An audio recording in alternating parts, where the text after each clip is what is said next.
என்னுடைய லட்சியம் வேறு. என்னடா அவன் லட்சியம் நாங்கள் இல்லை நான் சினிமா நடிக்கணும், இந்த கண்ணை வச்சுட்டு அடம் நடிக்க போகிறேன்னு எங்கள் அம்மாவே என்ன கிண்டல் பண்ணாங்க. பள்ளிக்கூடத்தில் பசங்க எல்லாம் கிண்டல் பண்ணி தான் என் படிப்பு போச்சு. அம்மாவே இப்படி சொன்னோன்னு கொஞ்சம் ஃபீல் பண்ணேன்.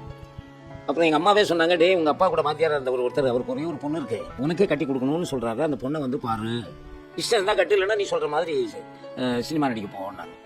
பொண்ணை பார்க்க போனோம். பொண்ணை பார்த்த உடனே எனக்கு பொண்ணை பிடிச்சிருச்சுன்னு சொன்னேன். பொண்ணு உள்ளே போயிடுச்சு. கூட வந்த தோழிகள்லாம் உள்ளே போயிட்டாளுங்க. உள்ளே போய் கேட்டிருக்காங்க, மாப்பிள்ளைக்கே பிடிச்சி போச்சு, உனக்கு மாப்பிள்ளையை பிடிச்சிருக்கான்னு கேட்டிருக்காங்க. எங்கே அவனை பிடிச்சிருக்கான்? அவன் வடக்க பார்க்குற மாதிரி தெக்க பார்க்குறான், எங்கேயோ பார்க்குற மாதிரி என்ன பார்க்குறான், இவனை கட்டிக்கிட்டு என்ன இளவு கொட்டான்னு நாளாம். அந்த ஒரே ஒரு வார்த்தை என்னை இவ்வளவு பெரிய இடத்துல கொண்டு உட்கார வச்சிருக்கு பாருங்கன்னா.